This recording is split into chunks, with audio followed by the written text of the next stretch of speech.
오늘 본문에서 예수님은요, 이제 예루살렘을 향해 가는 이 마지막 여정을 걷고 계시는데요. 예수님은 이 십자가의 고난을 앞두고 요단강 동편 유대 지방에 이르러셨습니다. 그곳에서 바리새인들이 찾아와 예수님께 시험하듯 묻습니다. 오늘 본문 2절 말씀인데요. 사람이 아내를 버리는 것이 옳습니까? 라고 묻고 있습니다. 이 질문은 단순한 궁금증이 아니라 예수님을 이 율법 해석 논쟁에 끌어들여 공경에 빠뜨리기 위한 의도적인 함정이었습니다. 당시 유대 사회에서는 이 이혼을 두고 해석이 나뉘어 있었습니다. 한쪽은 사소한 이유로도 이혼이 가능하다라고 했고, 다른 쪽은 간음과 같은 중대한 사유가 있어야만 한다고 주장했습니다. 이 바리새인들은 이 논쟁을 통해 예수님을 곤란하게 만들려고 했던 것이었습니다. 예수님은 그들의 질문을 단호하게 말씀하시면서 되묻습니다. 오늘 보면 3절 말씀인데요. 모세가 너희에게 어떻게 명하였느냐? 바리새인들이 이어서 대답합니다. 4절 말씀. 모세는 이혼 증서를 써주어 내어버리기를 허락하였나이다. 그러자 예수님이 이렇게 말씀하십니다. 5절 말씀에 너희 마음이 완악함으로 말미암아 이 명령을 기록하였거니와, 여기서 완악함이라는 단어가 핵심입니다. 헬라어로는 스클레로카르디아라는 단어를 사용했는데요. 이 단어는 딱딱한, 거친이라는 스클레로스와 마음, 심장이라는 카르디아라는 단어가 합성된 단어입니다. 따라서 이 완악함이라는 단어는요, 문자 그대로 굳은 마음, 단단해진 심령, 완고하고 돌같이 굳은 내면을 뜻하고 있습니다. 이 단어는 성경에서 하나님의 뜻에 대한 저항, 또 회개하지 않는 태도, 또 자기 중심적 고집을 표현될 때 사용되고는 합니다.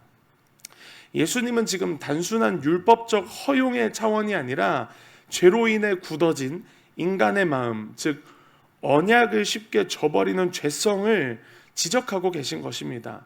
모세가 이혼을 허락한 것이 아니라 너희가 너무 완고하고 자기 뜻대로 하려고만 하니까 그에 대한 최소한의 질서로 이혼 증서를 허락하신 것이라는 말씀으로 우리는 받아들여야 합니다. 그리고 예수님은 이 문제의 본질을 더 깊은 차원으로 끌어올리시기 시작합니다. 본문 6절에서 9절 말씀인데요. 창조 때로부터 사람을 남자와 여자로 지으셨으니 이러므로 사람이 그 부모를 떠나서 그 둘이 한 몸이 될지니라. 이러한즉 이제 둘이 아니요 한 몸이니 그러므로 하나님이 짝지어 주신 것을 사람이 나누지 못할지니라 하시더라. 여기서 예수님은 창세기 2장 24절 말씀을 인용하심으로써 결혼은 하나님이 창조 때부터 의도하신 언약적 연합입을 선포하신 것입니다. 쉽게 말하자면 결혼은 단순히 사회적 계약이 아니라 하나님이 짝지으신 거룩한 연합이라는 것입니다. 그리고 그것을 깨트리는 것은 단지 사람과 사람 사이의 문제가 아니라 하나님의 뜻을 거스르는 일이라고 예수님께서 말씀하고 계신 것입니다. 이처럼 예수님은 이혼이 가능하냐는 문제를 넘어서서 결혼이 원래 어떤 뜻을 가지고 시작된 관계인지를 보게 하고 계신 것입니다. 그리고 그 결혼은 이 하나님의 언약, 하나님의 신실한 사랑을 닮은 관계라고 말씀하신 것입니다. 이제 집에 돌아온 후 제자들이 다시 이 문제에 대해서 묻습니다. 예수님이 더 직접적으로 말씀하십니다. 본문 11절에서 12절 말씀인데요. 이르시되 누구든지 그 아내를 버리고 다른 데 장가드는 자는 본처에게 간음을 행함이요 또 아내가 남편을 버리고 다른 데로 시집가면 간음을 행함이니라. 지금 예수님이 어떤 말씀을 하고 계신 것입니까? 이혼 후 다른 사람과 재혼하는 것은 하나님 앞에서는 간음이라는 죄를 범하는 것이라고 말씀하시는 것입니다. 왜냐하면 하나님이 처음에 결합시킨 이 언약은 인간의 문서나 법으로 쉽게 끊을 수 있는 것이 아니기 때문입니다. 하지만 오늘 본문에서 예수님의 의도는 정죄가 아니라 회복입니다.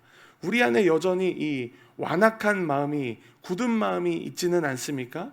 내 뜻대로 살고 싶고 또 하나님과의 관계를 쉽게 끊고 싶고 심지어 하나님조차 조정하려는, 그래서 말씀을 내가 편한 대로 왜곡하려는 이런 완악한 마음이 저와 여러분 가운데 있지는 않습니까?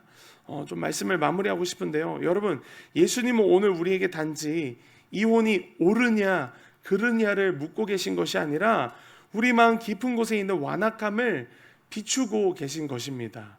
우리는 종종 내 뜻이 맞다고 주장하며 또 관계를 끊고 약속을 가볍게 여기고 하나님의 말씀조차 내가 이해하고 싶은 방식으로 해석하려고 합니다.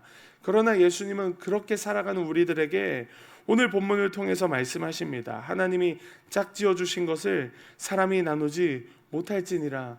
이 말씀은 결혼 관계에만 적용되는 것만은 아닙니다. 우리가 하나님과 맺은 언약, 또 말씀과 맺은 순종의 관계, 부부뿐만이 아니라 가족, 친구, 이웃과 맺은 이 사랑의 약속, 이 모든 관계를 신실함으로 지켜가라는 하나님의 말씀인 것입니다. 그래서 오늘 아침 우리는 우리 자신에게 이렇게 물을 수 있어야 합니다. 내 마음은 지금 얼마나 굳어져 있는가? 또 나는 하나님의 말씀 앞에 부드럽고 민감해져 있는가?